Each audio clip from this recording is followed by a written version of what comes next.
apa yang menyertai penyakit, gangguan dada, nyesak, kemudian batuk, bisa menggunakan kencur, kemudian dikunyah, minum air hangat bangun tidur mau tidur, sehingga dengan tepat dia memberikan obat sasaran, obat tepat seorang susah tidur. Maka ada beberapa hal yang bisa dikonsumsi, diantaranya satu ikat kangkung direbus dengan 1 gelas air sambil mendidih, saring minum setiap mau tidur. Satu, ketepatan obat, bahkan ketepatan obat depresi yang melukai sampai kepada melukai terhadap organ, ibu bisa menggunakan biji teratai kemudian disup kemudian dimakan. Dapur Sehat Roja, meracik makanan lezat menjadi sehat. Kesembuhan itu binillah, atas izin Allah Subhanahu wa taala. Bismillah, assalamualaikum warahmatullahi wabarakatuh. Alhamdulillah, wassalatu wassalamu ala rasulillah wa ala alihi wa sahbihi wa man wala amma ba'd. Kaum muslimin rahimani wa rahimakumullah, para pendengar dan pemirsa Roja dimanapun Anda berada, kita bersyukur kepada Allah Subhanahu wa taala yang telah melimpahkan kurnia-Nya kepada kita, memberikan kepada kita kesempatan, kesehatan, sehingga kembali kita dipertemukan oleh Allah Subhanahu wa taala. Salat serta salam semoga selalu senantiasa Allah curahkan kepada junjungan kita Nabi besar Muhammad sallallahu alaihi wasallam, kepada para keluarganya, para sahabatnya, para tabiin dan seluruh pengikutnya yang senantiasa istiqomah di dalam menapaki sunnahnya hingga di yaumul kiamah. Dan adapun kemudian daripada itu, nikmat sehat dan kemudian Allah uji kita dengan sakit, selalu selang-seling demikian, silih berganti. Dan tidak ada orang yang sehat terus kemudian tidak ada juga orang yang sakit terus berkepanjangan. Semua silih berganti. Tinggal bagaimana seseorang itu mensyukuri karunia nikmat yang telah Allah berikan kepada kita. Karena pada prinsipnya kesemuanya itu bukanlah upaya yang diserahkan kepada kita sepenuhnya. Akan tetapi memang demikianlah keadilan Allah Subhanahu wa taala. Kadang kita sakit, kadang kita sehat. Ya, kadang sempat, kadang sempit. Ini bagaimana kita memilah dan memilih. Kemudian tentunya Allah ciptakan kita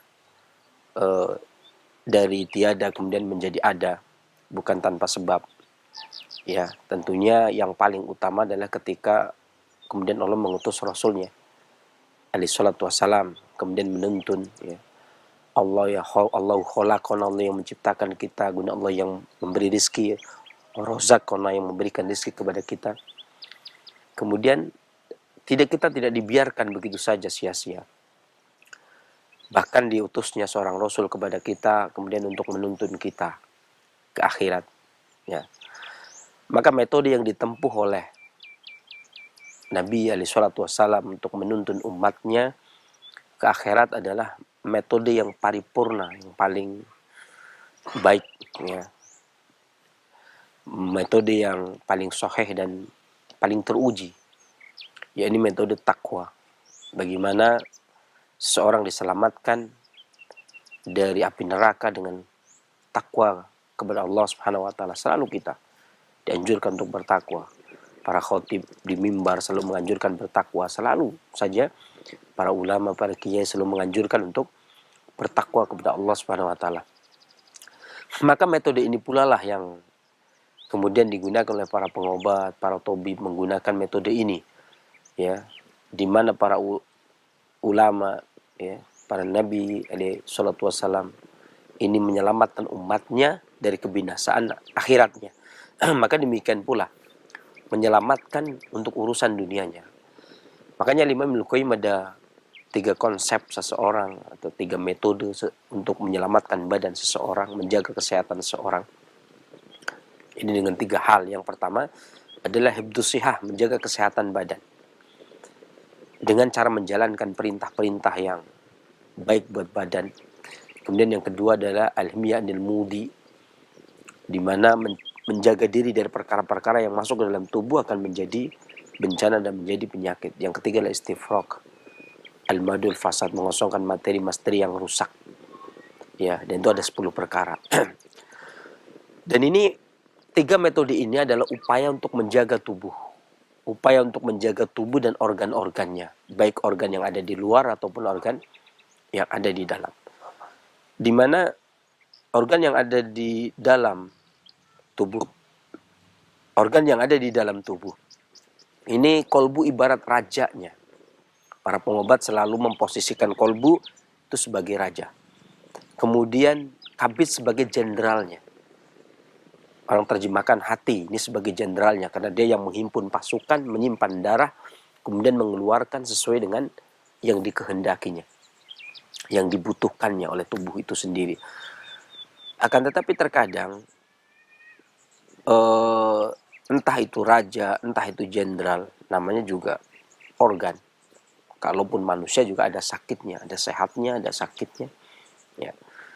Maka terkadang organ kabid, organ hati pun terkadang sakit juga.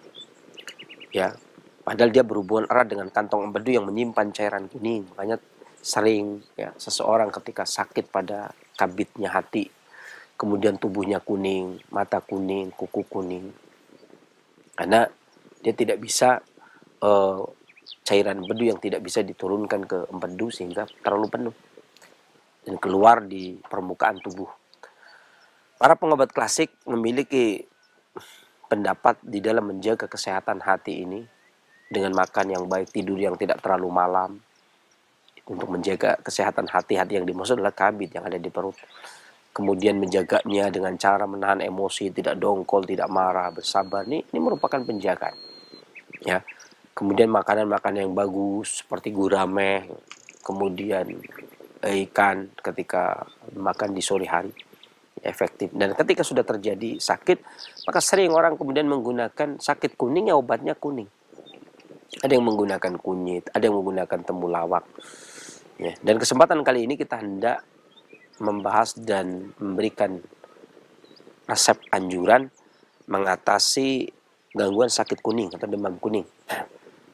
Ya, tubuhnya kuning dikarenakan gangguan fungsi hati dengan menggunakan bahan obat yang simpel, yakni 2 jari kunyit, kemudian 1 jari kayu manis dan 1 siung bawang putih, ya, dan air 2 gelas. Kita iris, potong-potong kunyitnya, setelah dikupas.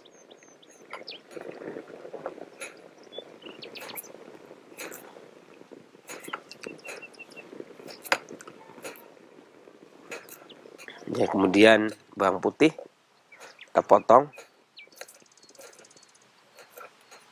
Kemudian kita masukkan ke dalam air, 2 gelas air. Kemudian kayu manis. Ya.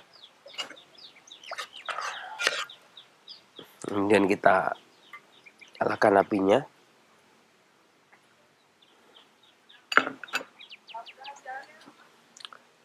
Kemudian kita rebus, kita tutup biar minyak asiri dari herbal tersebut tidak menguap. Ya, kita tutup. Dan fungsi hati ini memiliki peran yang sangat penting. Dia disebut jenderal karena dia yang memegang peranan darah. Dia penyimpan darah. Kalimat penyimpan darah terkadang memang sering disalahartikan. Ada yang mengatakan, bagaimana hati disebut penyimpan darah, sementara darah yang beredar di seluruh tubuh terus kemana, bagaimana dengan darah yang bertebaran di seluruh tubuh. Ya, sementara hati penyimpan darah, bagaimana darah yang ada di tangan, di kaki, di mata, atau di seluruh tubuh. Dan darah ini bala tentara kalau diibaratkan. Dia prajurit yang membela tubuh dari serangan penyakit yang datang dari luar. Sehingga darah ini diibaratkan sebagai prajurit. Makanya wajar ketika hati diumpamakan sebagai jenderalnya. Artinya di sini ketika hati ini jenderalnya, ya bisa dibilang panglima perang. Ini perannya sangat penting. Nah, ketika dia memiliki peran yang sangat penting, kemudian seseorang tersebut tidak mengindahkan bagaimana kaidah menjaga kesehatan hati, ini kan ibarat negara jadi ringkih. Ya, kalau jenderalnya kemudian duduk-duduk, nggak menyiapkan pasukan kurang juga dia tidak tahu, maka hal ini akan menjadi masalah. Ini setelah mendidih, ya. Setelah mendidih, kemudian kita kecilkan dulu apinya. Kemudian kita biarkan beberapa saat sekitar minuman teh, kemudian baru kita seduh ke saring seduh, kemudian kita minum. Kita lanjutkan. Jadi cairan itu ya dari makanan dan minuman itu kan ada disebutkan oleh Imam Ibnu Qayyim, oleh Al-Imam Masyuyuti, ya, kemudian Al-Imam Ibnu Al-Hambali itu ada 4, ya, termasuk Ibnu Mukri gurunya Suyuti dalam hal pengobatan. Itu ada cairan merah, cairan yang disimpan di dalam kabit, kemudian cairan kuning yang diturunkan di kantong empedu melalui jalur hati. Ketika penuh cairan kantong empedu, lemahnya fungsi hati, maka akan meluap, kemudian akan bertebaran kemana-mana. Ini yang disebut orang sebagai penyakit demam kuning atau penyakit kuning. Ya, artinya menguatkannya ini 2 organ nih sebenarnya, organ hati dan organ kantong empedu sebenarnya. Dan hati ini rentan terhadap angin. Maka orang yang punya penyakit hati atau kuning ini hendaknya tidak boleh tidur terlalu malam, ya. Kemudian setelah apinya sudah kita kecilkan, dan baru kita tuang, ya.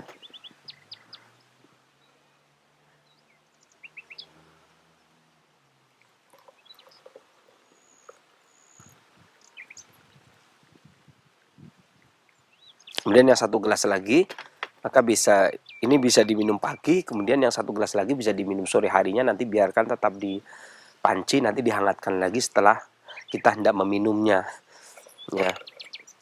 Dan ini kalau yang kurang suka kalau tidak ditambah dengan manis, maka boleh ditambah dengan madu secukupnya, atau gula batu secukupnya, atau gula aren secukupnya, ya. Dan tabiat obat ini, cara kerja bahan obat berdasarkan tabiat, di mana kayu manis, kemudian kunyit, kemudian bawang putih, ini memiliki sifat yang hangat, mengusir angin yang hendak menyerang organ hati. Kemudian kunyit efektif digunakan untuk menguatkan organ hati, ya, dikarenakan kunyit ini sejuknya kunyit, pahitnya kunyit ini memelihara organ hati agar darahnya tidak terkontaminasi. Kemudian juga menguatkan kantong empedu agar cairan kantong empedu ini tidak keluar kemana-mana, ya, tidak sampai, kan biasanya itu mata menjadi kuning, kuku kuning gitu, ya. Dan kemudian kayu manis ini menguatkan organ limpa sehingga sistem cerna tidak menjadi balgam sehingga menimbulkan penyakit.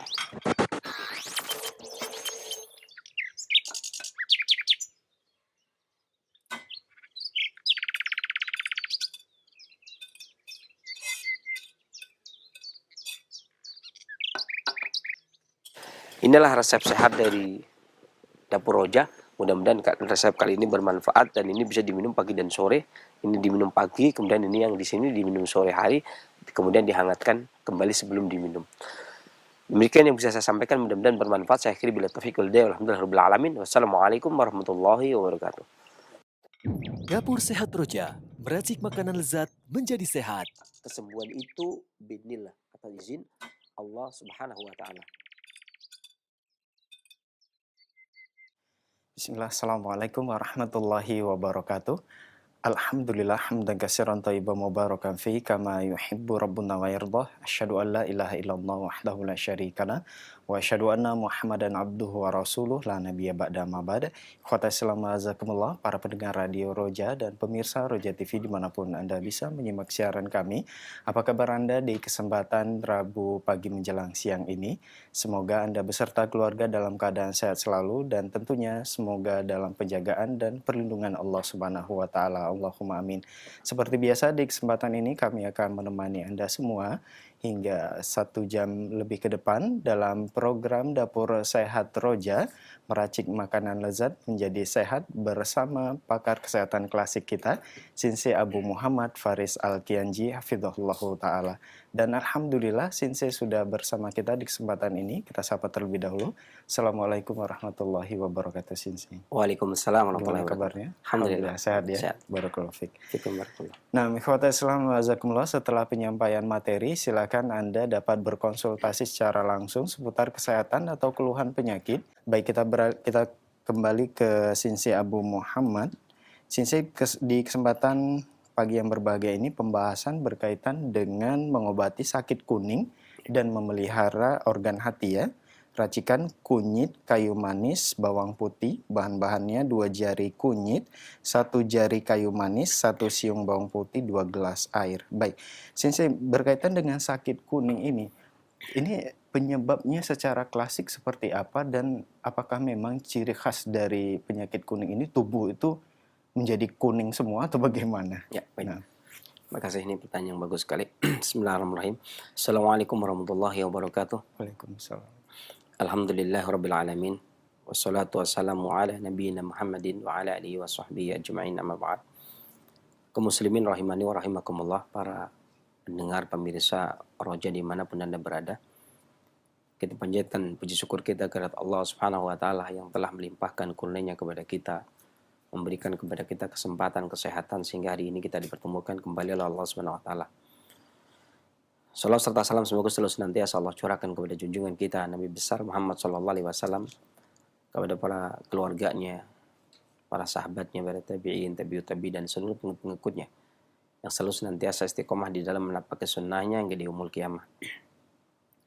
Dan adapun kemudian daripada itu ini sebuah pertanyaan yang menarik karena kalimat penyakit kuning ini umum, pada prinsipnya itu umum. Karena nanti di dalam kedokteran barat kan ada hepatitis salah atau liver, iya kan, liver, penyakit liver, hepatitis A, B, C gitu.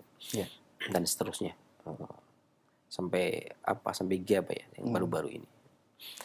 Jadi dalam pengobatan klasik itu vonisnya tetap penyakit kuning. Penyebabnya ada beberapa macam.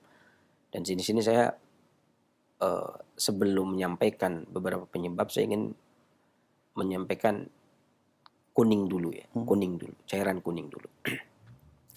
Karena para pengobat klasik ini memiliki suatu kaidah pembahasan ya tentang bahwasanya di dalam tubuh kita, kalau menurut Al-Imam Ibnul Mufli Al-Hambali di dalam kitabnya Al-Adab Syariah, ini ada 2 unsur ya, ini unsur hararah dan unsur rutubah.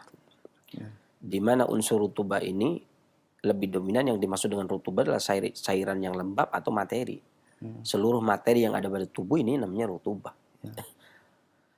Bahkan organ pun masuk kategori rutubah. Semua organ pun masuk kategori rutubah. Artinya materi yang awalnya lembab, berawal dari sperma maksudnya, kemudian mudghah gitu kan. Ada yang mengatakan segumpal daging alaq. Jadi itu ada yang berbeda pendapat, ada yang mengatakan sesuatu yang menempel pada rahim, sebagaimana dijelaskan oleh Syekh Abu Bakar Jabil Al-Jazairi dalam Aisar Tafasir, yang namanya alaqah ini sesuatu yang menempel pada rahim. Ya, ada yang menyebutnya terjemahan bebasnya darah kemudian menjadi segumpal daging. Ya. Ini pada prinsipnya semuanya rutubah. Adapun harorohnya itu berasal dari kolbu. Harorohnya itu berasal dari kolbu. Pada pembahasan lain, Al-Imam Ibnu Jauzi di dalam Minhajul Qasidin menyebutkan bahwasanya haroroh itu pusatnya ada di kolbu. Dan ini sepakat Al-Imam Ibnu Mufli, Al-Imam Ibnu Qayyim, Al-Imam Masyuyuti ya, itu mengatakan mengambil pendapatnya Abu Hurairah yang mengatakan kolbu ini sumber panas, sumbernya haroroh. Ya.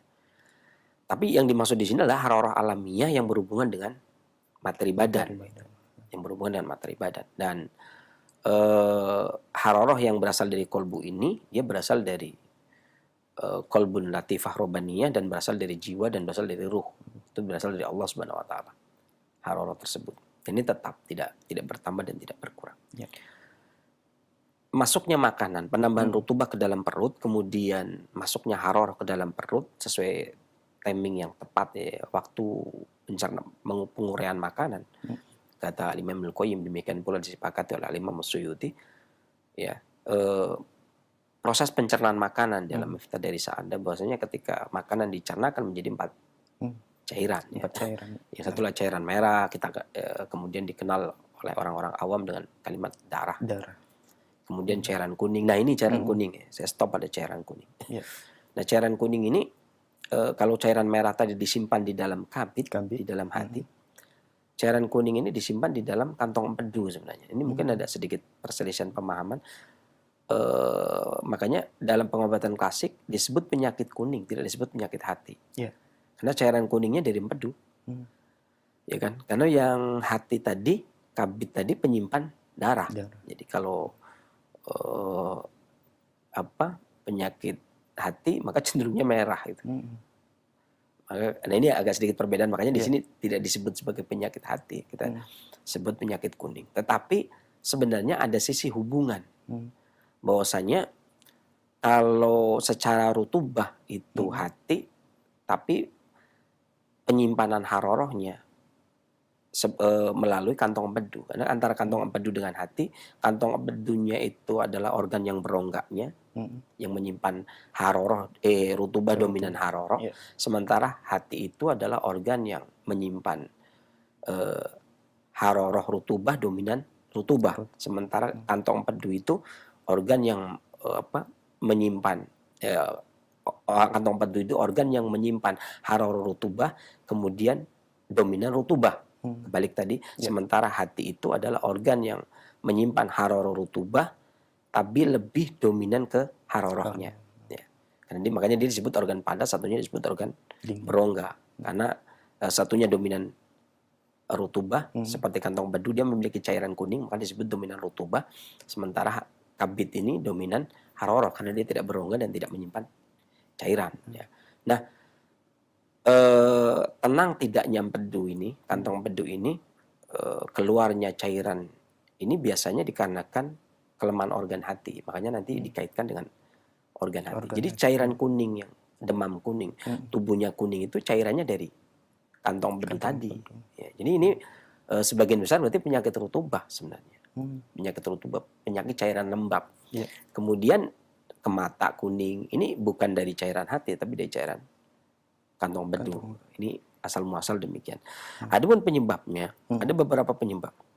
Yang pertama adalah manakala seseorang terkena penyakit demam kuning atau sakit kuning disertai dengan nyeri perut. Kemudian dominan rasa panas dan gatal pada daerah organ genital atau rasa terbakar di anus. Anus rasanya kayak terbakar. Kemudian sesak pada bagian dada. Ini juga sering. Kemudian diare tapi diarenya bukan ada diare lepas. Jadi tanpa mengejan gitu ya. Jadi diare yang tak tertahankan gitu ya. Dan ini ada kalanya diare yang tak tertahankan ini biasanya nggak ngelihat tempat.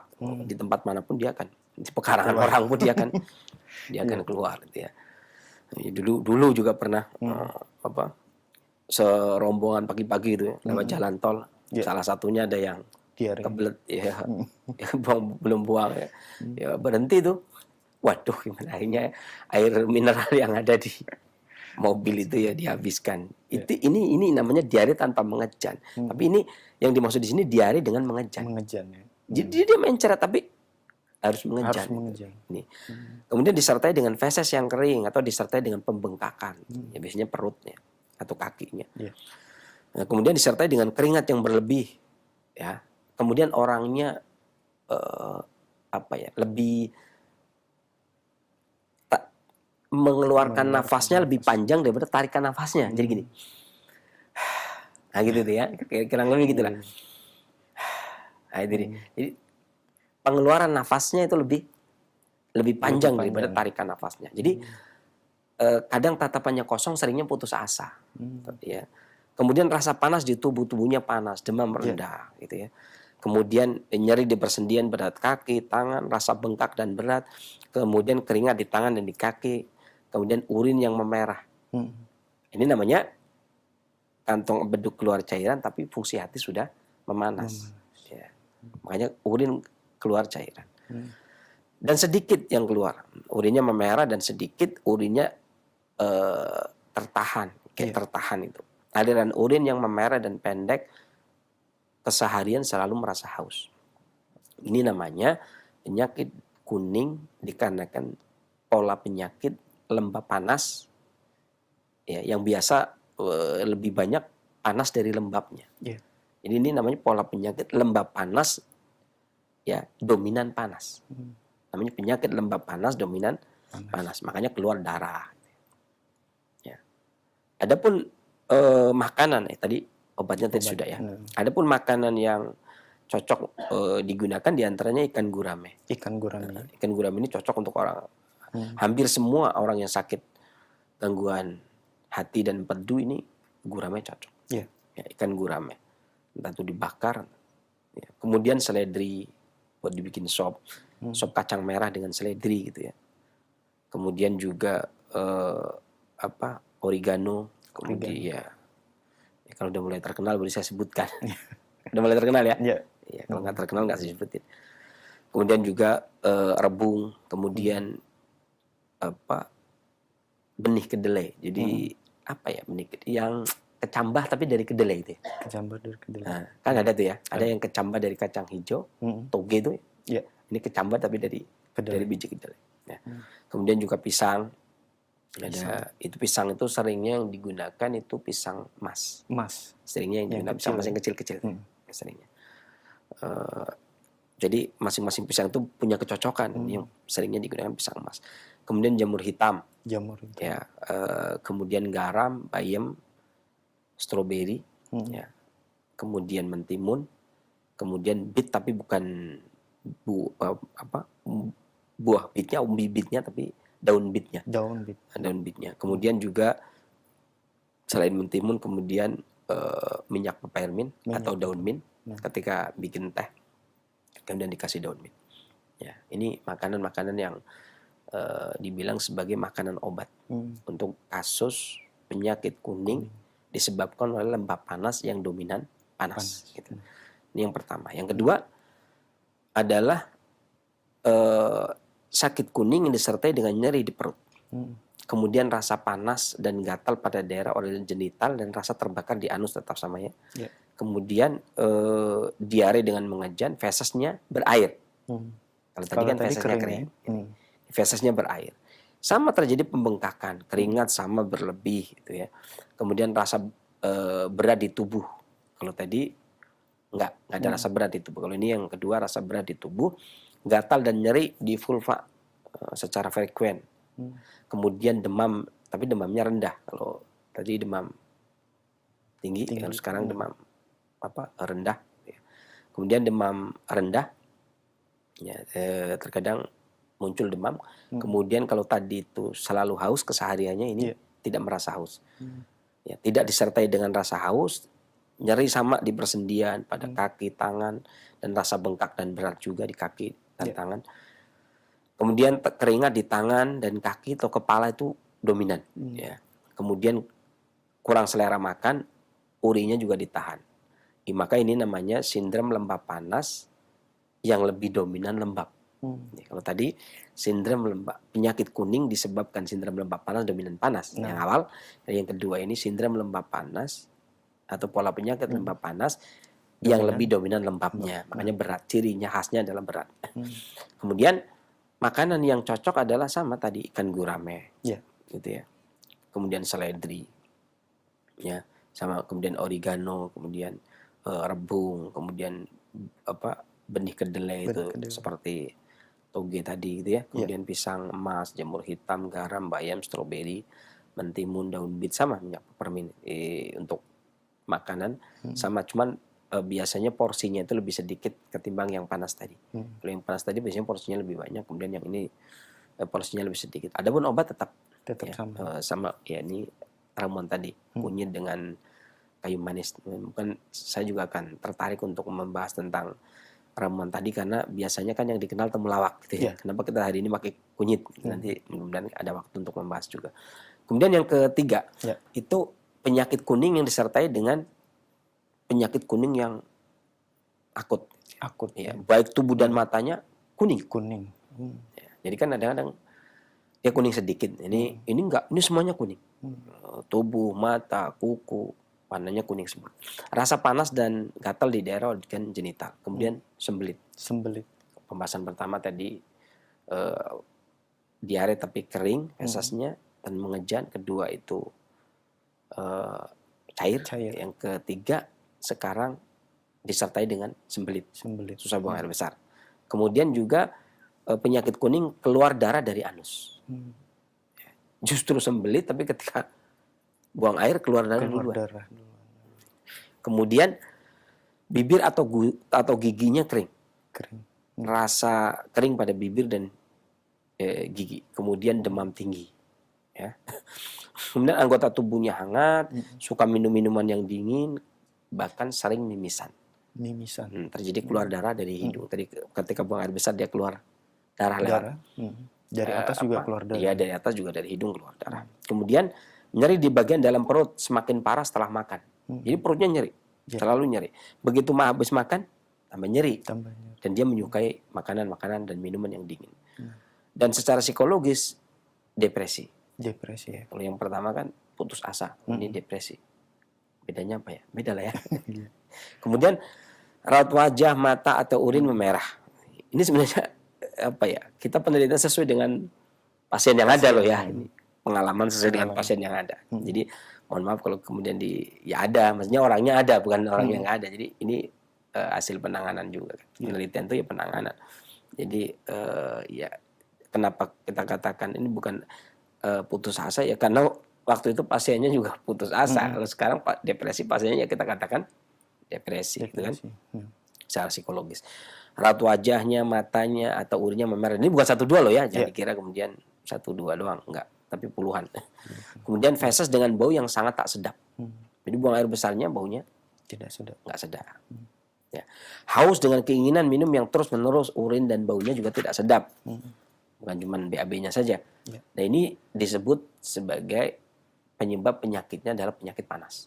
Ya, jadi penyakit kuning disebabkan oleh panas. Gitu ya. Bahan obat yang bagus tadi, walaupun kuncinya nanti pakai umbi ya. Adapun makanan yang cocok di samping dia menjadi makanan juga menjadi obat adalah pisang emas, kemudian jamur hitam, garam, bayam, stroberi, rebung, mentimun, daun bit, kemudian peppermint. Tapi biasanya tidak menggunakan gurame. Ya, gurame tadi untuk yang kedua. Tapi kalau memang dia hanya nafsu dengan yang sedikit pedas ya pecah gurame tetap. Kalau harus suruh milih tetap pecah gurame. Dan saya ada kalau yang doyan lele ya, makan malamnya. Siangnya gurame, malamnya lele misalkan. Nah lele juga bagus buat fungsi hati. Tapi ya itu tadi kan ada yang kadang ada yang nggak doyan, ada yang nggak suka. Ya. Ini karena panas. Ya, disebabkan karena panas. Adapun yang keempat, ya, yang sebutkan 4 aja. Ini penyakit kuning yang disertai dengan sedikit berkeringat di cuaca yang panas. Sedikit keringatnya panas, cuaca panas sedikit, langsung kemudian berkeringat. Ya. Kemudian warna tubuh dan mata kuning gelap. Kuning gelap. Kalau tadi cerah. Kuning cerah, kalau sekarang kuning gelap. Kemudian urinnya bening, disertai dengan batuk. Batuknya ludahnya dengan membatukan ludah dengan suara yang rendah. rendah. Ada wak. Keras namanya ya. Ini dengan rendah. Emang nggak punya tenaga. Diare. Adanya ludah yang dibatukan dengan mudah, tapi keluar mudah keluar dah. Kemudian disentri atau terkadang disertai disentri, terkadang disertai diare, terkadang disertai dengan pembengkakan di kaki dan tangan. Kalau tadi kan kadang kaki, ini kaki tangan. Kemudian disertai dengan sakit kepala, kadang disertai dengan susah untuk bergerak, maksudnya ketika tubuhnya digerakkan itu berat susah. Atau terkadang nyeri di bersendian, fesesnya lunak, terkadang sakit perut. Ini berarti disebabkan karena komplikasi penyebab dingin dan lembab. Ya, komplikasi dingin dan lembab, dan ini seimbang antara dingin dan lembabnya. Kemudian bahan obat yang bagus, cocok untuk dimakan diantaranya adalah lada. Ya, karena dia ada dinginnya. Karena lada itu mengeringkan, ya, dan memanasi, menghangati yang dingin, mengeringkan yang lembab. Nah lembabnya itu lembab balgam, lembab dahak. Kemudian adas. Ya. Jadi kemudian jahe segar. Ya. Secara umum antara adas dengan jahe segar kan agak mirip, karena jahe segar juga sifatnya hangat, adas juga sifatnya hangat. Gitu ya. Kemudian ikan gurame. Kemudian seledri, hampir semuanya ikan gurame. Kemudian ada lele juga bisa. Kemudian juga rebung dan benih kedelai atau toge kedelai gitu ya. Ini yang bisa Kecambahnya. kecambah kedelai gitu ya, kecambah kedelai. Ini yang digunakan. Adapun resepnya tadi itu sudah termasuk bisa digunakan. Sedikit saya ingin bahas tentang, kalau ininya 4 aja, Ya. sedikit tentang resepnya tadi. Kan ada beberapa. Daripada nanti ditanya biar nggak ditanya. Seringnya familiar itu obat yang digunakan untuk mengatasi gangguan sakit kuning atau liver. Itu adalah temulawak. Temulawak. Ini sebenarnya karena memang di Indonesia itu sudah dari dulu menggunakan temulawak sebagai bahan obat untuk gangguan liver dan gangguan head kunyit. Seakan-akan memang sudah dikotak. Gangguan head adalah kunyit, gangguan liver adalah temulawak. Padahal gangguan head juga hati limpa, ya, gangguan liver juga hati limpa. Tapi kesannya agar tidak menjadi obat sapu jagat. Jadi orang dulu itu agar tidak menjadi, ya sama aja, gitu kan? Gangguan head, iya pakai ini. Terus liver, iya pakai ini. Itu nggak asiknya di situ. Jadi akhirnya diusahakan untuk dipisah, walaupun sebenarnya sama saja. Ya. Dan didukung ketika Jepang sudah masuk ke Indonesia ya, tahun 43 ya, 42 ya, 42, 43. Itu, tapi 43-nya yang saya maksud. Dia banyak meneliti tentang tanaman sampai terakhir meneliti temulawak ya, tahun berapa itu. Ya ini satu kandungan santorizolnya itu digunakan untuk mengatasi hepatitis kuning, sakit kuning, demam kuning. Kemudian juga digunakan untuk sirosis, bahkan sampai kepada sirosis, sampai kepada kanker hati. Ya, sampai hepatitis A, B, C, D kalau nggak salah. Atau sampai E kalau nggak keliru waktu itu. Itu digunakan untuk mengatasi. Ini temulawak yang dijadikan penelitian. Ini kandungan santorizolnya. Nah, Indonesia itu yang penelitian itu nggak meneliti santorizol. Karena ternyata kandungan temulawak itu santorizolnya, tapi Indonesia nggak punya kesempatan. Karena ada kedahuluan maksudnya. Kedahuluan Jepang. Indonesia yang meneliti itu kurkuminoidnya. Di UGM ada. Jadi gugus kurkumin itu ada 4 diteliti oleh Prof. Suparjan waktu itu 2013 kalau nggak keliru. Itu gugus kurkuminoid. Jadi seakan-akan kunyit itu karena dia yang diteliti itu gugus kurkuminoid ya, untuk nafsu makan dan gangguan head. Karena temulawak yang diteliti itu adalah santorizol, berarti seakan-akan dialah yang untuk liver itu. Padahal kalau secara orang Jawa dulu sama saja penyakit kuning itu terkadang digunakan untuk temulawak, terkadang juga yang digunakan kunyit. Makanya sengaja saya angkat resep di kesempatan kali ini adalah kunyit. Kenapa kunyit? Pertama, karena mengacu kepada kaidah pengobat klasik. Bahasanya Al-Imam Al-Qayyim mengatakan seorang pengobat yang ahli itu tidak segera memberikan obat kepada pasien. Sakit dirinya atau pasien tidak segera memberi obat. Tetapi kalau memang masih bisa digunakan makanan, maka makanan gitu.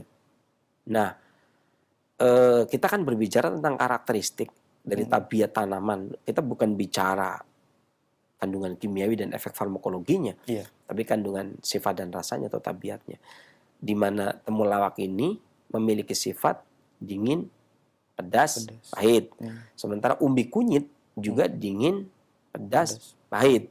Ya, dari sisi karakteristiknya itulah, dan sama-sama umbi, ya kan, sama-sama tanaman bawah, gitu kan, sama-sama karakternya, sama-sama warnanya dikit-dikit ya mirip-mirip lah, walaupun kunyit itu lebih ke oranye ya.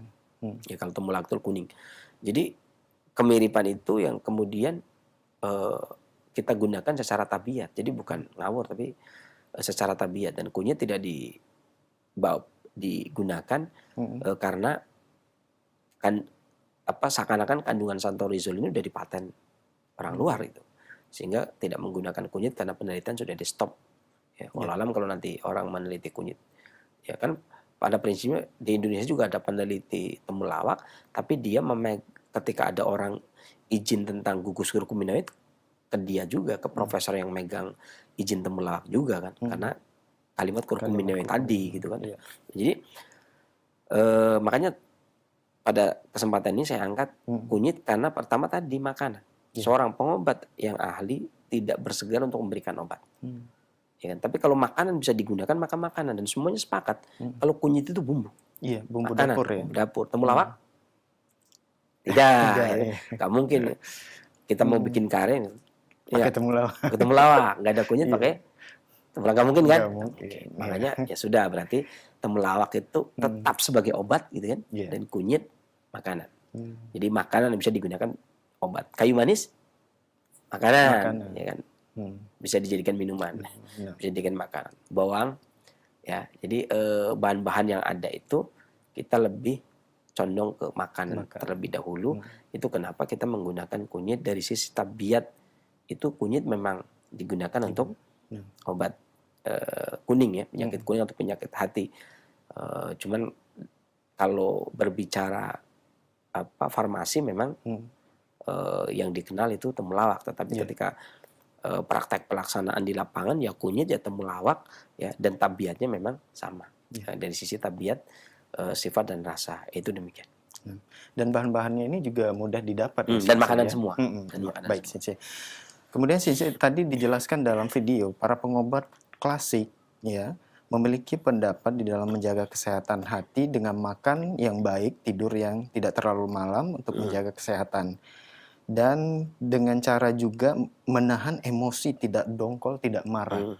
Berarti ini apakah dari dalam dan dari luar juga harus diwaspadai, Sensei? Ya, jadi gini, terkadang pengobat badan dengan pengobat kolbu agak sedikit sinkron di beberapa hal. Gitu ya. Jadi ketika pengobatan kolbu itu berbicara tentang keimanan, ya, berbicara tentang kecemburuan, cinta, kasih sayang, ini nggak berkaitan. Artinya tidak ada seorang pengobat badan yang kemudian dia akan mengobati cinta yang berlebih, ya kan, agar menambah keimanan, kekufuran. Itu bukan ranah. Tapi pengobat badan itu dia mengambil ranah yang berhubungan dengan badan. Nah, ini disebutkan oleh Imam Al-Qayyim Al-Jauziyah dalam Ighazatul Lahfan. Jadi beberapa emosi terkadang dia menjadi penghalang bagi kesehatan badan. Jangan tadi misalkan marah, punya imbas terhadap badan gitu kan. Marah kan dari kolbu tuh. Marah itu membuat energi vital panas berlebih, ya kan, sehingga mau nggak mau memanaskan badan. Memanaskan badan berarti mengeringkan lembab, mengeringkan cairan, dan memiliki dampak bagi organ-organ yang memang membutuhkan darah dan kelembapan. Gitu ya. Kemudian misalkan sedih membuat energi vital mandek, tidak bergerak gitu, khawatir cemas bergerak lamban energi vital. Kemudian ketakutan membuat energi vital berkurang dan kacau. Ini artinya ketika emosi tersebut berdampak kepada badan, ini yang dihukumi. Ini dari sisi penjelasan dari Imam Al-Qayyim dalam Ighazatul Lahfan. Kalau kita lebih jauh lagi, penjelasan dari Imam Al-Jauzi di dalam Minhajul Qasidin, punya hubungan erat gitu. Artinya ketika hawa nafsu itu menghalangi, sebagaimana kalau di dalam pengobatan kolbu hawa maksiat ya, hawa nafsu yang disambut dengan maksiat itu kan menghalangi hidayah gitu.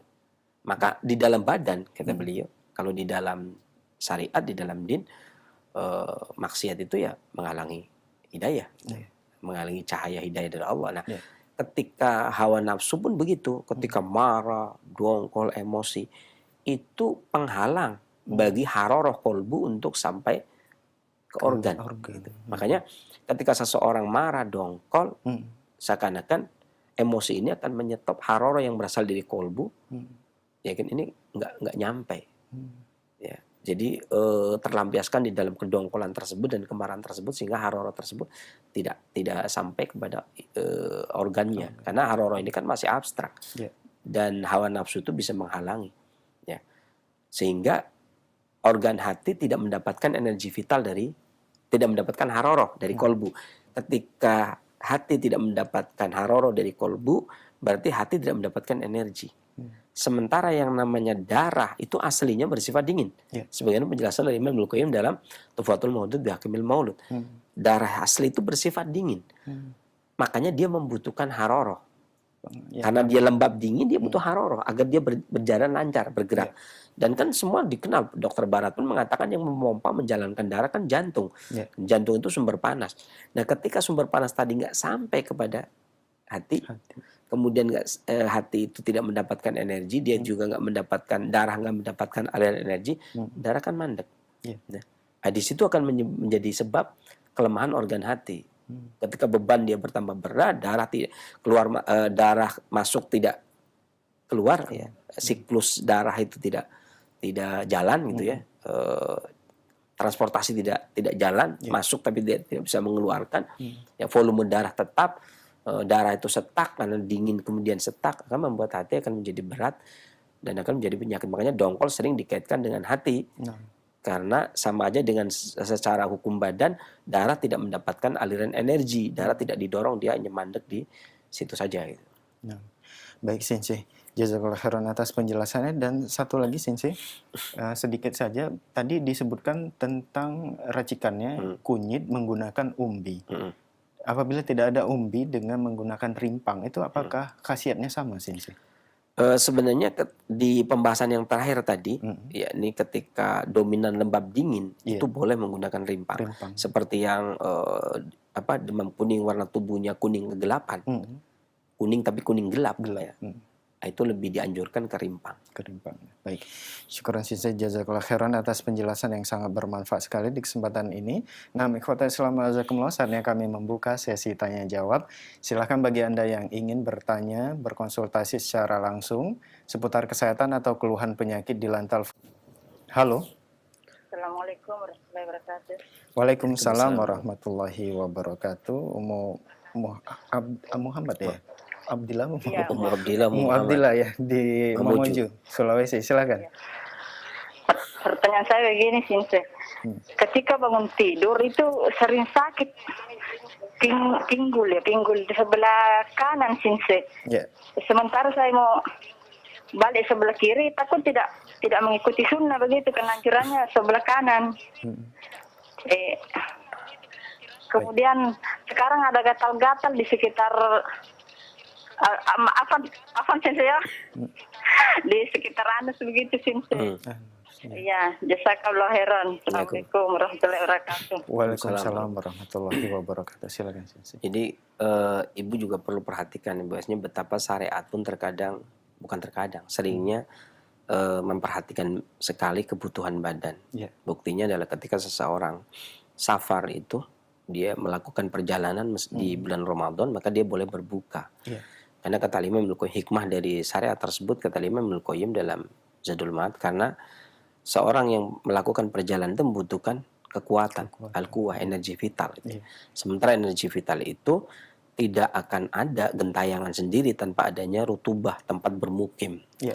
Dan rutubah itu tidak akan ada tanpa makanan dan minuman. Makanya sebab adanya rutubah dalam makanan dan minuman, rutubah bisa menjadi energi kalau ada haroro dari kolbu gitu ya. Makanya mau nggak mau seseorang itu harus makan. Sementara puasa itu nggak makan. Bertemunya dua kegiatan yang saling berlawanan, toh syariat pun membolehkan seseorang itu, ini wajib ya, itu membolehkan seseorang itu makan. Begitu pula sebenarnya pada beberapa orang lain, misalkan haji atau umroh, kemudian ada gatal, kemudian dia boleh mencukur agar uap yang ada itu keluar itu ya. Artinya ada keringanan yang bertujuan untuk badan, termasuk orang yang sakit, di mana wudhu ini diharuskan bagi orang yang hendak sholat, tetapi ketika dia sakit bolehlah dia bertayamum gitu ya. Ada banyak sekali keringanan syariat kalau untuk tujuannya kemaslahatan badan. Kemudian begitu pula ketika tidur miring kiri, miring kanan. Kalau memang dibutuhkan, iya kan? Toh miring kalau melihat penjelasan miring kanan itu tidak terus-terusan, ya kan? Miring kanan itu tidak terus-terusan. Artinya bukan tidur itu miring kanan sampai pagi ya. Maka silakan dibaca lagi. Ibnu Qayyim banyak menjelaskan tentang permasalahan itu, dan hikmahnya kan setelah makanan terurai. secara tidak langsung kita akan berbalik lagi setelah makanan terurai. Paling jam 12 juga makanan sudah terurai. Ya. Ya. Karena agar makanan itu tidak tumpah ruah menumpai kolbu, kata Ibnu Qayyim dalam Zadul Ma'ad. Jadi kalau memang dibutuhkan, sebagaimana orang yang contoh begini, pada satu kesempatan Ibnu Qayyim juga melarang tidur habis subuh gitu ya. Tapi ketika seorang itu sakit dibutuhkan ya dia tidur. Ya kan? Artinya siapa yang butuh? Siapa yang tahu? Ulamakah? Ya pribadi kita sendiri. Hanya kita butuh tidur nih. Karena kan? sakit. Ya, karena sakit. Gitu ya. Jadi cuman kadang-kadang begini, ada orang yang sakit itu kelihatan, ada orang yang sakit itu tidak kelihatan. Ada yang saking ya karena dia sudah kenal banget terhadap tubuh ya, sama tubuh itu cincai, jadi sakit pun nggak kayak kelihatan. Ya. Kayak saya kasih contoh ya, paling gampang kayak kemarin sampai hari ini kan saya sakit sebenarnya. Kemarin pun nggak mandi, ya. Kalau sekarang mandi kan nggak mandi. Ya. Sakit, tapi orang nggak tahu kalau saya sakit. Ketika pasien saya periksa pun, mereka nggak tahu saya sakit. Saya sakit apapun mereka kan nggak tahu. Ya, karena saya kenal betul tubuh saya. Jadi misalkan pagi hari saya butuh tidur dulu kan, butuh tidur. Makanya tadi pagi ya, kalau ada larangan tidur, tapi karena ketika tubuh butuh tidur saya tidur. Ya, karena sakit. Nah,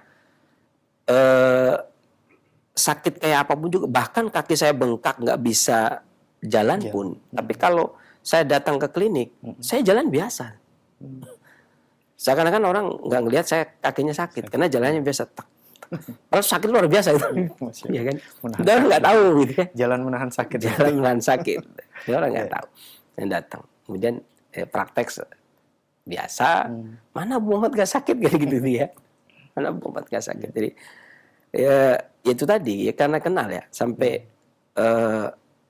saya sangat kenal ya tubuh saya itu. Saya sudah pakai tubuh ini 45 tahun, masa nggak kenal ya? Kalau yang nggak kenal itu kebangetan. Kalau nggak belajar ya nggak kenal, oke lah silakan. Kalau saya pribadi ya nggak kenal. Bahkan sampai misalkan saya ke luar kota, 7 hari pun saya bisa nggak buang air besar.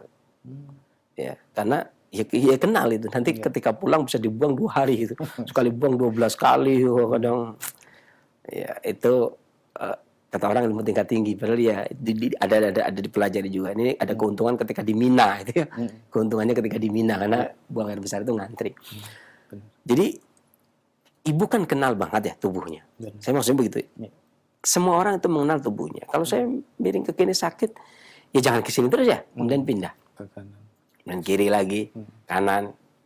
Ya kan? Kemudian sakit pinggangnya. Artinya ini kalau yang disalahkan tidur. Satu.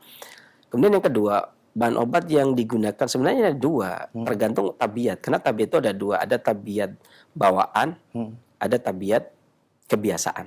Tabiat kebiasaan itu adat ya, ada tradisi. Bagi orang yang ini ibu misalkan dari tadi Ummu Abdillah ini, misalkan ibu sakit pinggang, coba minum yang banyak ya. Kalau minum banyak tapi sakit pinggangnya belum selesai, artinya nggak sembuh juga. Ada kemungkinan yang kedua, berarti sifat tabiatnya pasien ini, ibu ini panas tabiatnya, sehingga ketika sakit pinggang dikasih air minum tambah itu nggak mempan. Dan bagi orang yang sakit pinggang minum kemudian pinggangnya enakan, maka jus apel juga bisa menjadi solusi. Minum jus apel dan minum air itu bisa menjadi solusi, meringankan sakit pinggang. Tapi kalau minum air banyak tetap sakit pinggang gitu ya, minum jus apel tetap sakit pinggang, maka alasannya kedua, berarti mengembalikan ke tabiatnya, berarti dia tabiatnya panas. Ya, maka usahakan dengan yang panas seperti minum jahe. Ya kan, seduh kasih madu gitu, kemudian diminum. Ya, lakukan ketika mau tidur. Jadi ada 2 pilihan. Boleh minum jahe dikasih madu mau tidur, atau minum jus apel di pagi hari, minum air yang banyak. Kadang-kadang karena ada dua karakter. Bagi yang karakternya dingin, maka dia mengembalikan karakter, berarti dia kurang air kalau sakit pinggang.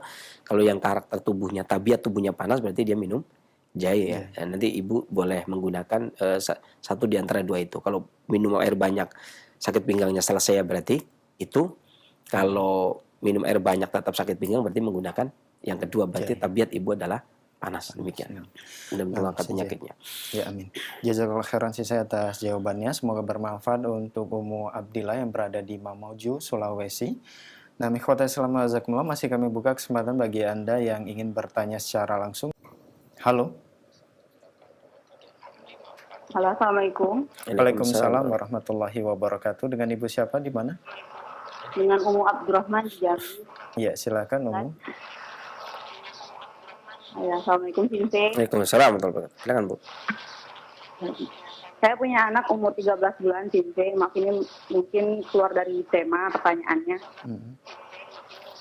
Sejak lahir itu terdapat benjolan di belakang kepalanya, beberapa benjolan di belakang telinga, kiri dan kanan, terus di belakang kepala. Umur berapa Bu? 13 13 bulan. 1 tahun ya? Satu Tapi itu tahun. sejak lahir sudah ada Sensei benjolannya. Cuman beberapa bulan ini muncul lagi, entah memang nggak teraba dari lahir, jadi saya baru tahu ternyata ada di bagian leher bagian belakang Sensei. Satu sama di selangkangan kiri dan kanan. Ya. Baik. Terus kalau benjolannya dipegang itu kayak bisa lari-lari gitu Sensei, Ya. benjolannya itu. Uci-uci kalau orang Jawa bilang. Cuci. Nah, Iya.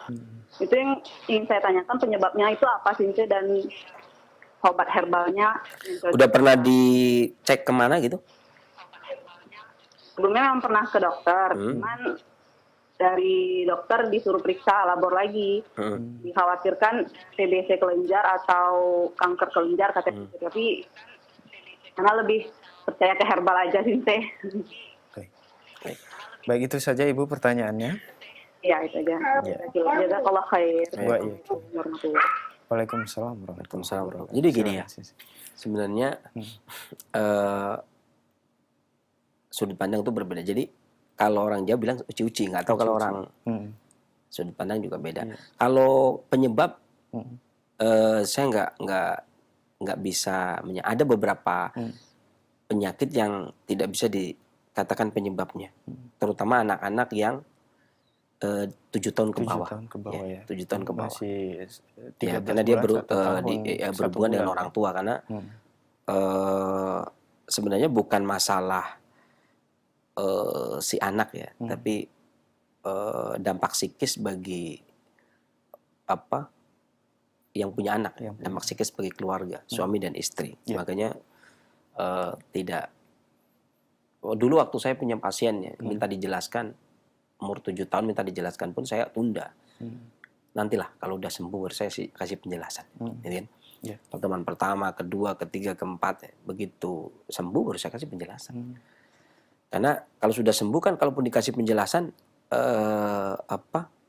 menengok ke belakang pun ya udah sembuh, ya enjoy aja kan. Tapi ketika belum sembuh kemudian kita bahas ya, nanti kan saling menyalahkan, tidak baik ya. Kalau sudah sembuh penjelasan mah sah-sah saja karena udah sembuh kan. Kalau belum sembuh ya kenapa harus dijelaskan penyebabnya? Yang jelas secara pribadi dari anak ya, saya pernah menjelaskan tentang pembahasan solusi problematika penyakit anak, gitu ya. Itu berapa kali pertemuan. Dan yang namanya anak ini seringnya penyebab penyakitnya itu dikarenakan fungsi limpa yang belum sempurna dan fungsi paru yang belum sempurna. Maka cuman 2 limpa dan dia, paru. cuman 2 itu, entah itu jantung bocor, entah itu sejauh ini kami melakukan penelitian. Dan saya melakukan penelitian kan saya cuman panjang tangan. Maksudnya kepanjangan tangan dari guru saya, karena guru saya pun kata guru saya limpa dan paru. Dan mbah guru saya pun katanya limpa dan paru. Artinya begitu saya melakukan, artinya tapi kamu teliti ya terus ya, siapa tahu menemukan hal lain itu. Tetap limpa dan paru. Sampai saya detik ini pun sejauh ini anak-anak itu apapun penyakitnya itu biasanya disebabkan karena kelemahan organ limpa ataupun organ paru yang fungsinya belum sempurna gitu ya. Menjelang sebelum dia umur 7 tahun. 7 tahun. Ya, tapi apakah penyebabnya esensi prenatal ya atau bukan? Ini yang butuh pembahasan. Saya tidak membahas tentang esensi prenatal karena bahasanya pun ya saya pakai bahasa yang seperti itu gitu ya, biar tidak tidak usah dipikirkan. Jadi benjolannya pun dari kelemahan limpa. Benjolannya pun dari kelemahan limpa yang belum sempurna. Karena transmisi makanan ke saripati makanan itu limpa. Ketika limpa belum sempurna, otomatis banyak akan menjadikan balgam. Sampai-sampai saya kasih tahu, sampai-sampai jangankan makanan, ibu menyusui saja belum tentu tercerna semua. Ya. So banyak anak kadang-kadang disusui, ya, kebanyakan ASI yang masuk, kemudian kekenyangan, ya, itu pun menimbulkan penyakit. Ya. Dan orang tua pun belum tentu tahu porsi anak itu ASInya berapa. Anak ASI pun belum tentu tercerna semua. Ya, makanya kadang anak-anak kecil ada GOM dan sebagainya, penyakit. Ini faktornya dari situ, dari limpa. Adapun bahan obat yang dari luar itu bisa menggunakan ubi ungu diparut kemudian dibalurkan pada benjolan. Kalau uci-uci itu beberapa resep yang digunakan oleh orang-orang dulu, ya.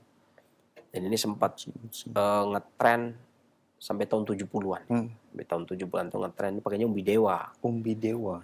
Pakainya umbi dewa itu ngetren sampai tahun 70-an, dan tahun 90-an ganti itu umbi uwi. Itu yang digunakan untuk mengatasi benjolan-benjolan itu tahun 90-an itu yang paling ngetren itu umbi uwi. Bahkan sampai umbi uwi itu di suatu negara bagian di Amerika itu digunakan menjadi obat kanker. Ya. Ya, sempat dapat hasil buku penelitiannya. Ya, itu tahun 90 itu ngetren sekali. Bahkan ini biasa uci-uci ini kalau dipencet sakit tidak sih? Pindah-pindah dia. Ya, maksudnya pada saat dipencet tidak ada rasa sakitnya. Enggak ada. Jadi kayak tubuh biasa, Tapi kalau anak kecil ya terpencet sakit, nangis. Iya, anak kecil, dipencet. Kayak tubuh biasa lah, kayak tubuh biasa. Jadi dia pindah-pindah. Tapi sebenarnya ubi ungu bisa, gitu. Jadi ubi ungu bisa, kemudian daun bayam duri juga bisa, gitu ya. Sebenarnya sesuatu yang tidak ditanam seperti bayam duri dengan bayam sayur itu lebih bagus bayam duri kalau untuk obat, ya. Sesuatu yang tidak ditanam tapi tumbuh, gitu ya. Bisa pakai bayam duri, bisa pakai apa tadi, umbi kuning, ya, ubi ungu, kemudian ubi ungu, kemudian umbi dewa. Umbi dewa itu sempat terakhir ngetren tuh tahun 70-an dia ngetren. Ya, umbi dewa untuk benjolan uci-uci tadi. Adapun makanan minuman yang dikonsumsi untuk anak-anak yang baru usia-usia segitu untuk pertahanan tubuh dan membantu menguatkan limpa, bisa menggunakan madu kapuk randu 1 puting dot. Kapuk randu, ya. 1 puting dot. Jadi dot itu kan mesti ada ada putingnya, ya. Yang tutup dibuka, kemudian dikasih 1 puting dot, kemudian biar dikenyot sama dia 1 hari sekali. Itu juga untuk pertahanan tubuhnya dia. Mudah-mudahan mengangkat penyakitnya dan bermanfaat bagi para pendengar dan yang lainnya selanjutnya. Baik, jazakallah khairan Sensei atas jawaban yang disampaikan. Semoga bermanfaat untuk Umu Abdurrahman yang berada di Jambi. Dan kita beralih ke pertanyaan melalui pesan singkat di kesempatan ini. Kita awali pertanyaan dari hamba Allah. Assalamualaikum warahmatullahi wabarakatuh, Sensei. Waalaikumsalam.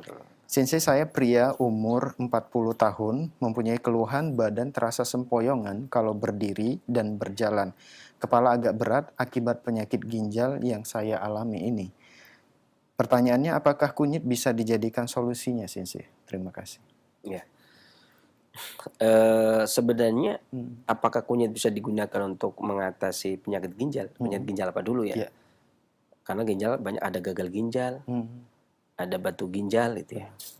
Tapi kalau yang dimaksud adalah untuk menguatkan ginjal, kunyit bisa digunakan. Karena dia ingin menggunakan kunyit, bisa menggunakan kunyit. Tapi kunyit yang digunakan untuk mengobati ginjal itu bisa menggunakan 2 ibu jari kunyit direbus dengan air 3 gelas sampai mendidih, kecilkan apinya, ya, biarkan tersisa menjadi 1 gelas. Kemudian disaring bagi 2, minum pagi dan sore. Ini kalau menggunakan kunyit. Karena saya juga nggak tahu tadi apakah dia gagal. Kan ginjal banyak, ada kista ginjal, ada batu ginjal, ada gagal ginjal, ya, demikian. Mudah-mudahan Allah angkat penyakit. Dan tapi yang paling penting ini, ya, ginjal ini membutuhkan energi vital yang penuh. kekurangan energi vital dikarenakan emosi takut itu bisa menyebabkan ginjal itu lebih lemah dan lebih parah. Ya. Ya, makanya jangan takut. Semangat gitu ya. Demikian mudah-mudahan angkat penyakitnya. Selanjutnya. Baik, jazakallah khairan Sinsi atas jawabannya. Semoga bermanfaat untuk penanya. Pertanyaan berikutnya masih dari pesan singkat kembali dari Ummu Hani di Tangerang. Assalamualaikum warahmatullahi wabarakatuh, Sinsi. Waalaikumsalam warahmatullahi wabarakatuh. Sinsi, umur saya 52 tahun. Keluhan saya jari tengah tangan kanan saya sudah beberapa bulan ini. Kalau ditekuk sakit sekali. Bahkan sekarang tidak bisa ditekuk lagi. Mohon nasihatnya Sinsi, apa yang harus saya lakukan? Jazakallah khair. Ya. Kalau paling gampang jangan ditekuk ya. Kalau udah tahu sakit ditekuk, jangan ditekuk. Itulah sebabnya. Kenapa pengobatan itu ada dua arah ya. Pengobatan dari luar dan pengobatan dari dalam. Saya sempat bertemu dengan orang yang pernah belajar ke saya. Saya pernah nyimak dia itu ngajar. Dia mengatakan pengobatan itu satu arah, hanya dari dalam. Ini keliru. Yang benar adalah pengobatan dari luar dan dari dalam. Makanya ada obat gosok gitu. Ya kan? Betul nggak? Dari luar. Obat dari luar. Jadi ada kalanya seorang pegel. Jadi kerokan kan luar ya? Kerokan luar. Pijit luar. Ya. Ini ngamuk-ngamuk nanti kalau keluar dari luar nggak bisa. Ini faktanya di lapangan memang. Pengobatan luar itu bisa. Kayak tadi saya katakan benjolan. Saya juga ngobatnya luar. Obat luar bisa, obat dalam bisa. Jadi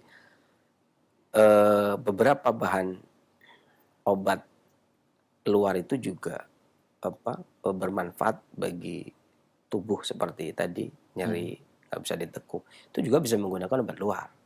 Entah itu jahe, entah itu kencur, diparut kemudian dibalurkan. Biarkan setelah kering baru dibersihkan obat luarnya.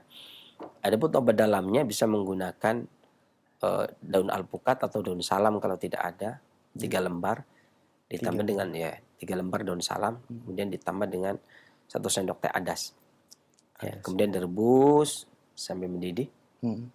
Kecilkan apinya, biarkan 10 menit, kemudian diminum. 1 gelas air. Mudah-mudahan Allah angkat penyakitnya dan bermanfaat bagi para pendengar dan pemirsa yang lainnya. Selanjutnya. Baik. Syukuran Sinsi atas jawabannya. Semoga bermanfaat untuk penanya. Dan masih pertanyaan melalui pesan singkat kembali dari Bapak Aib di Garut. Assalamualaikum warahmatullahi wabarakatuh, Sinsi. Waalaikumsalam warahmatullahi wabarakatuh. Sinsi, saya mau menanyakan apa ramuan obat untuk mengobati badan saya selalu dingin dari dalam dan sampai saat ini belum sembuh, Sinsi. Mohon ada solusinya. Sebenarnya penyakit yang paling gampang ya ketika dingin kan tinggal dipanaskan.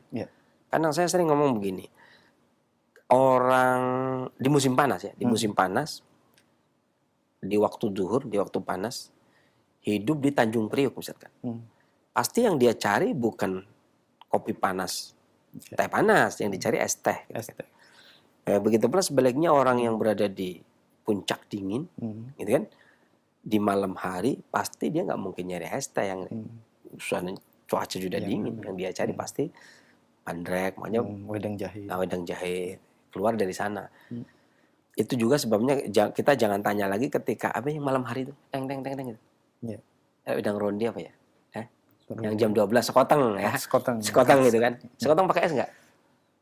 Enggak kan? Enggak. Ya, karena dia malam hari dia keluar jam 12. Sekarang kalau kita berpikir kan siapa yang mau beli gitu kan?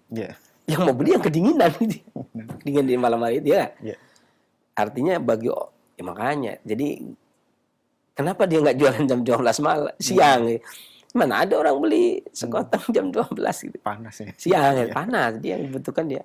Kan itu gampang. Dingin itu ya kalau malam hari, itulah ibaratnya nggak tahu penjual sekoteng tahu apa tidak kaidah tersebut, tapi dia praktek tuh ya, mempraktekkan maksudnya malam hari beliau jualan, sayalah solusinya gitu kan dia. Dia membawa segerobak solusi gitu kan. Nah itu yang dingin kan berarti gampang. Entah itu minum jahe, entah itu minum serai, entah itu ngunyah kencur ya. Mana yang cocok? Karena masing-masing jahe saya nggak cocok berarti serai gitu kan. digunakan untuk menghangatkan tubuh dan memancing energi itu kan sebenarnya kurangnya haroroh dari kolbu. Bisa jadi ada yang terhalang, ada beberapa penghalang. Dan jahe memanaskan itu bukan berarti jahe itu obat pemanas yang mutlak dan terus menerus, enggak. Dia hanya haroroh dari kolbu ingin hendak menyebar ke seluruh tubuh, tapi ada hambatan-hambatan. Lah jahe itu mengeringkan hambatannya, balgam yang menghambat dan memperlancar. Jadi haroroh dari panas dari kolbu menyebar tanpa adanya penghalang, karena jahe itu membebaskan penghalang dari haroroh yang keluar dari kolbu. Jadi bukan berarti yang memanaskan jahe dong. Ya enggak, jahe itu hanya sekedar mengeringkan balgam yang menjadi penghalang dan membersihkan jalan yang menjadi penghalangnya. Entah itu jahe, entah itu serai, gitu ya. Jadi ini namanya kaidahnya itu sebenarnya sudah diketahui oleh penjual sekotang, gitu ya. Demikian mudah-mudahan langkah penyakitnya selanjutnya. Baik, jazakallah khairan Sensei atas jawabannya. Semoga bermanfaat untuk penanya. Dan pertanyaan melalui pesan singkat kembali dari Bapak Marno di Blora. Assalamualaikum warahmatullahi wabarakatuh, Sensei. Ya, Sensei, umur saya 51 tahun. Saya mempunyai keluhan lutut rasanya nyeri, mudah capek, dan katanya pengeroposan tulang, Sensei. Mohon solusi obatnya, Sensei. Syukran. Jadi sebenarnya tulang ini harusnya mendapatkan sumsum, tetapi lautan sumsum fa inna dimaq wa huwal muh, ya. Sumsum itu otak pusatnya. Ya. Karena sumsum itu ada yang disebarkan ke seluruh tubuh, ke tulang, ada yang disimpan di otak. Ya. Gitu ya. Kalau disimpan di otak untuk mendinginkan kolbu agar dia leluasa di dalam berpikir dan menyimpan memori, tidak hilang memorinya karena panas. Adapun yang digunakan untuk tulang adalah untuk gerak hidup untuk kesehariannya. Beberapa ya memang yang paling terkenal ya, kalau minuman untuk tulang kan susu gitu ya. Iya. Banyak tuh susu pengeroposan tulang gitu, iya. untuk menambah sumsum. Sebenarnya kalau kita ngelihat di Mustadrak Imam Hakim maupun Sahih Tirmidzi ya susu sapi. Susu sapi. Untuk itu orang murni ya susu sapi murni. Jadi bukan susu sapi yang katanya susu tapi nggak ada susunya gitu ya. Bukan. Karena sekarang udah enggak deh. Sekarang udah bukan susu. Sekarang orang sudah ngomong bukan susu. Jadi susu beneran ya, susu sapi. Ya. Dan ini sekarang mungkin banyak, walaupun banyak sudah susu kambing, tapi untuk orang tua itu lebih cocok susu sapi kalau mau milih susu. Dan beberapa tanaman yang bisa digunakan untuk mengisi sumsum ya, kalau buah ada apel. Ini apel apa nih? Apel hijau. Ada apel hijau. Cuman apel hijau itu biasanya harus disertai dengan anggur dan madu, karena apel hijau itu ada klaim dari salaf kita, dari Imam Sufyan. Sufyan As-Tsauri ya. Kalau nggak Sufyan As-Tsauri itu Sufyan Ibnu Uyainah yang mengatakan apel itu bikin bodoh gitu ya. Jangan banyakkan apel. Asamnya apel bikin bodoh. Makanya harus ditambah dengan anggur atau madu gitu ya. Tapi kalau sudah tua nggak apa-apa lah ya kali. Jadi ya kan. Jadi kan nggak sekolah sudah kan? Nggak sekolah. Jadi menurunkan IQ itu nggak apa-apa kan? Karena sudah nggak sekolah. Tapi kalau ingin tetap cerdas ya, ya kan? Ya bolehlah. Ya. Ini itu bisa pakai jus apel sehari sekali, atau wortel tapi sedaun-daunnya. Wortel sedaun-daunnya. Kadang ada juga yang nanya, kenapa sedaun-daunnya Sensei? Ya, karena dia iseng nanya, saya juga iseng jawab ya. Sedaun-daunnya karena kelinci itu makan wortel itu sama daunnya. Kelinci kan larinya kencang. Biar kita larinya kencang kayak kelinci. Ya, kan? Ya artinya maksudnya ya memang seimbangnya sedaun-daunnya, kayak korma dengan mentimun. Kenapa sih dengan mentimun? Gini hadisnya begitu, mau bilang gimana? Walaupun ada hikmah di situ, ada penjelasan bagi orang yang belajar tingkatan panas korma sekian, timun sekian, sehingga agar matching gitu kan. Daun punya karakteristik demikian, wortel demikian agar matching gitu kan, agar seimbang gitu loh maksudnya. Tapi kalau nggak belajar ya susah kita jelasin kan derajat tanaman obatnya, ya sudah biar kayak kelinci gitu lari kencang. Itu wortel. Wortel itu bisa 2 hari sekali untuk ganti apel tadi. Kemudian kangkung juga, Kangkung. brokoli juga. Tapi ada juga yang sering ya, saya pernah di antara itu ya. Kalau untuk orang-orang di gunung memang wortel lah, oke lah. Yeah. Ya, wortel apel ya. Wortel apel ya, buah-buahan oke. Tapi kalau untuk yang di dekat pantai itu saya udah sering kali melakukan, itu lebih efektif pakai beluntas. Beluntas. Ya, beluntas yang tingginya kurang lebih 50 cm. Kemudian direbus ya dengan 2 gelas air sampai jadi 1 gelas. Kemudian diminum. Ya. Setiap mau tidur. Itu lebih efektif. Saya sudah beberapa puluh tahun itu, bukan berapa tahun, berapa puluh tahun. Karena dari saya melakukan penelitian beluntas untuk orang pantai itu dari tahun berapa ya? 91 kalau keliru itu. Ya. Sekarang berapa? 2000 ya? 2020. Berapa tahun berarti? Ya sudah lama ya. Lama banget. 20 lebih ya, 29 tahun itu ya. Itu efektif, itu lebih efektif kalau untuk orang pantai. Tapi kalau untuk orang gunung itu lebih ke ya tergantung ini si penanya ini, pasien penanya ini, Bapak Ibu penanya ini asalnya dari pantai atau dari gunung atau dari kota. Kalau dari kota boleh pakai yang mana? Yang cocok yang mana? Karena tabiat manusia terkadang kadang lebih cocok beluntas, lebih cocok apel atau wortel. Ya, demikian mudah-mudahan Allah angkat penyakitnya dan bermanfaat bagi para pendengar Indonesia yang lain selanjutnya. Baik. Jazakallahu khairan Sinse atas jawabannya, dan pertanyaan dari Bapak Marno di Blora merupakan pertanyaan terakhir di kesempatan ini sebagai iktitam atau penutup. Silakan Sinse. Baik. Ya. Sebagai penutup saya ingin menyampaikan nasihat dari guru saya, ya, bahwasanya seorang pengobat itu ataupun seorang pasien hendaknya kita memperhatikan posisi kita. Hendaknya kita memperhatikan posisi, karena terkadang seseorang itu berada di kondisi seharusnya menyerahkan sepenuhnya kepada Allah Subhanahu wa taala dengan berdoa. Dengan berdoa. Dan yang atau sebaliknya, terkadang seseorang itu berada dalam kondisi harus berusaha. Artinya pada saat seseorang itu dalam kondisi berdoa, ya ini sudah kalau sudah melakukan ini, melakukan itu, kemudian kita tinggal berdoa kepada Allah Subhanahu wa taala. Usaha saja tanpa berdoa juga ya, karena kesembuhannya bukan dari kita. Ya kan? Jadi apapun usaha yang kita lakukan akhirnya dikembalikan kepada yang lebih berkuasa, yang menguasai kita. Ya kan? Walaupun saya tidak mengklaim doa itu harus dikabul. Kabul dan tidak, doa itu ibadah. Selalu dapat pahala. Ya kan? Dan kita harus tahu, kita doa itu pertama ibadah, kedua menjalankan ya sunnah. Kita itu memang begitulah jalannya yang disuruh oleh Nabi kita SAW. Kemudian Allah juga menyuruh kita, ud'uni astajib lakum. Kemudian Nabi SAW juga suruh berdoa, doa wal ibadah. Kemudian para ulama kita juga menyuruh kita untuk berdoa menetapi sunnah Nabi dan syariat dari Allah Subhanahu wa taala. Walaupun doa yang baru kita panjatkan ini kan sebenarnya takdir kita sudah ditulis oleh Allah jauh sebelum kita lahir.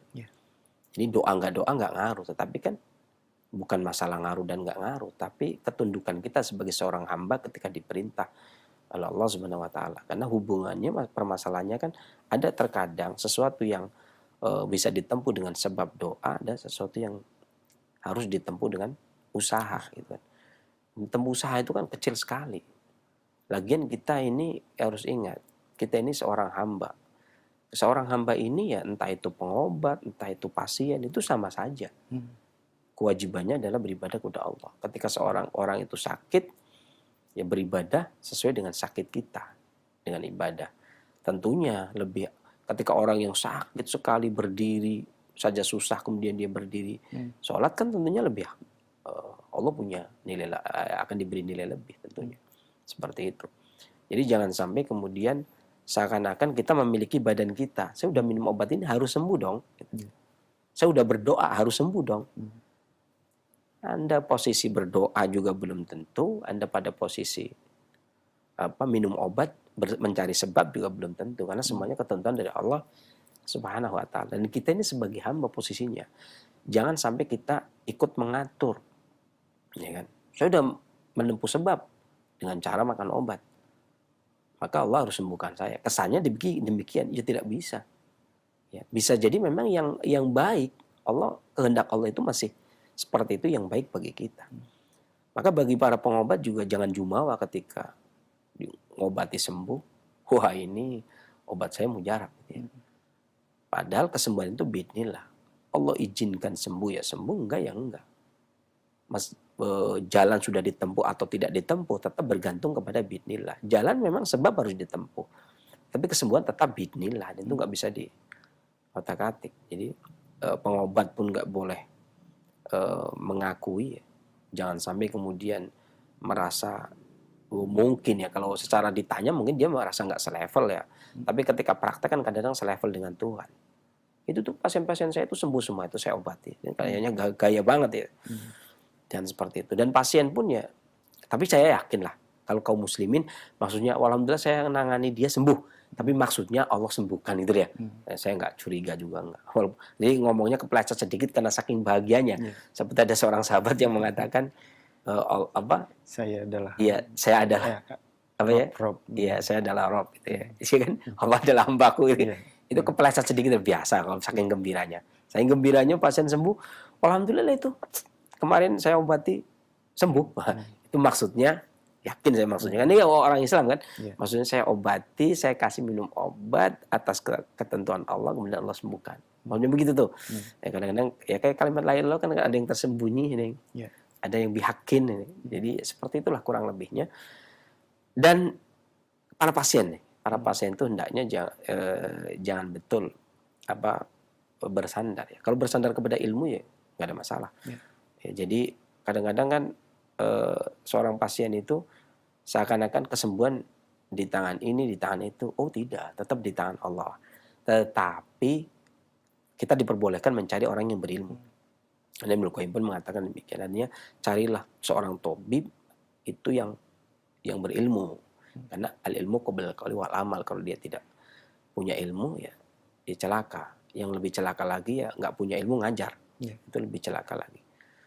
Ya, tetap seperti itu. Jadi yang kita tuntut mencari sebab itu sebab yang benar. Oh ini tabib saya berilmu. Oke dah. Masalah sembuh dari Allah kan. Di antara berilmu kita pilih kesembuhan kemudian dari Allah Subhanahu wa taala ya. Demikian yang bisa saya sampaikan, mudah-mudahan bermanfaat. Saya akhiri bila taufiq hidayah. Alhamdulillah rabbil alamin. Wassalamualaikum warahmatullahi wabarakatuh.